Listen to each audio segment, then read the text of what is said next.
Get ready, because today we're going to talk about lampshading. We're going to talk about what it is, how to use it, and why you should avoid using it. By the way, my name is Brandon McNulty. I'm the author of Bad Parts, also the author of Entry Wounds, and welcome to my writing channel. One of my subscribers requested a video on the topic of lampshading. I'm not sure if all of you are familiar with what it is, but I'm going to define what it is today. Then we're going to talk about how to use it, why you might want to use it, and why you should avoid using it. But let's start off by giving a definition of what lampshading is. Lampshading is the act of deliberately drawing the audience's attention to something they might not approve of. In other words, you're admitting that there is something wrong with your story. And sometimes this can work in your favor because basically what you're saying is, yes, I, the writer, I understand that there's something silly or poorly executed or poorly conceived in this story, and you, the audience, probably recognize it as well. Let's just agree that, okay, I made a minor screw up, and then let's just roll with the rest of the story. Basically, when you're lampshading, you're putting a band-aid on some part of your story. You're addressing the issue without fixing it. Now for this video, I came up with 4 different reasons why you might want to lampshade, or in other words, 4 things that you might want to cover up in your story. The first thing you might want to hang a lampshade on is a plot contrivance. And what this is, it's when the events in your story unfold in a way that doesn't make sense or it seems forced. Sometimes when we're coming up with really cool ideas for a story, especially ones that happen toward the end of the story, we don't know how to logically connect events to get us to those later points.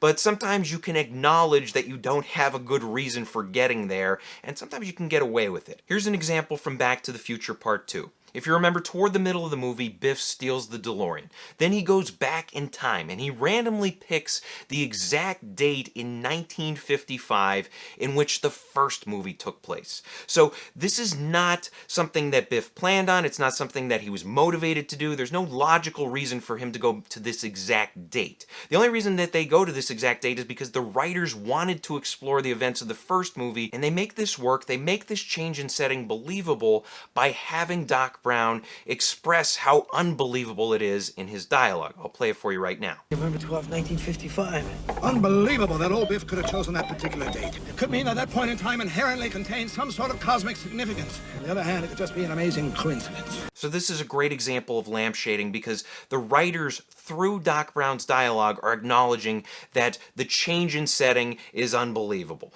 They're saying that, okay, it could just be an amazing coincidence. It could just be that, hey, guess what, audience? We're just trying to have fun with what we did in the first movie. So just roll with it, stay on board, we're going to have a good time. Second reason you might want to lampshade is if you've been stretching the realism in your story. Oftentimes, especially in stories that take place in the real world, we have scenarios where a series of wild events occurs and it just gets more and more ridiculous. And sometimes if you acknowledge this, your audience will accept that the story is gravitating away from realism. Here's an example from the TV show 24. Now, if you're not familiar with 24, it was an action thriller type show, and what happened was every season took place over the course of one day. And you had 24 episodes. Each episode was an hour in real time. And the main character, Jack Bauer, he was a federal agent. He would go episode by episode having all kinds of wild things happen to him, and he'd be having shootouts, he'd be defying death, and it was one hour after another of wild occurrences. And every now and then there would be a moment in the show where the writers would acknowledge this through some line of dialogue. And I'll play one for you now. Nice, Jack. Have you noticed how there's always a body count everywhere you go? So that line from Jack's boss acknowledges that, yes, the events in this story are getting a little unrealistic. A lot of things are happening, one thing after another, one exciting event after another. It's stretching the realism, but the fact that the writers acknowledge it allow the audience to say, okay, well, I'm in good hands with these writers. They know what they're doing. We'll just keep watching the show. Third thing you might want to throw a lampshade over: cliches and overused tropes. Oftentimes when we're telling a story, it's inevitable that you will fall into a cliched setting, or you'll come across a trope or whatever it is that the audience recognizes, and maybe they'll roll their eyes at. They'll be like, oh no, they're going into this territory, or whatever it is. But sometimes if you, the writer, just acknowledge that, hey, yes, we are embracing a cliche here, sometimes that'll work in your favor. The audience will forgive you. Here's an example from The Amazing Spider-Man 2 when Peter Parker and his girlfriend Gwen Stacy are being chased throughout the Oscorp building, and they end up hiding in a maintenance closet, which is of course a very cliched place to hide. But pay attention to how the writers acknowledge this. This is the maintenance closet. Gwen, This is the most cliched hiding place you could have chosen. I'm this sorry. is the stupidest I hiding didn't place. take us to the Bahamas of Listen, hiding places. listen. So they embrace the cliche here, and this not only excuses the fact that we have characters hiding in a closet, but it also makes the characters more likable because we get to see them engaging in some funny banter. And the fourth thing you might want to hang a lampshade on is emotion. And when we talk about lampshading emotion, what we're really talking about is undercutting the emotion in a scene by throwing in a joke or having some kind of event occur that undercuts that emotion. And the reason why you might want to do this is because you fear that your audience might find a particular emotion to be cheesy or stupid or inappropriate for your story. Now, with that being said, you need to be careful here because if you are undercutting the emotion in your story, it can make you look insecure as a writer. It's almost as if you're sending the message that you don't believe in your story or you're afraid that everybody's going to hate your story. You have to be careful with this. An example of this comes from Captain America's Civil War. If you remember, there's that scene where all the superheroes are fighting each other, everybody on both sides is going at it, and this is a scene that should be having severe emotions because these are best friends fighting against each other. But the writers chose to undercut this with humor throughout the scene. And I'll play one example for you right here. We're still friends, right?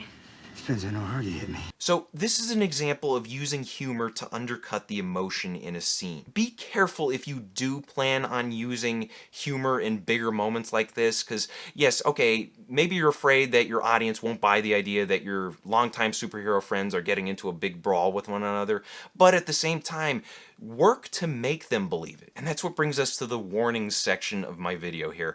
I have a few things I want to throw out there just as a quick reminder. When you are using lampshading, be very careful. The first thing to keep in mind with lampshading is to not overuse it. If you do overuse it, it shows that you're either a lazy writer or you're an insecure writer. You don't want to send that message to your audience, so be careful how often you use it. Limit yourself so that you're telling an honest, well put together story. Second warning is to keep in mind how lighthearted or serious your story is.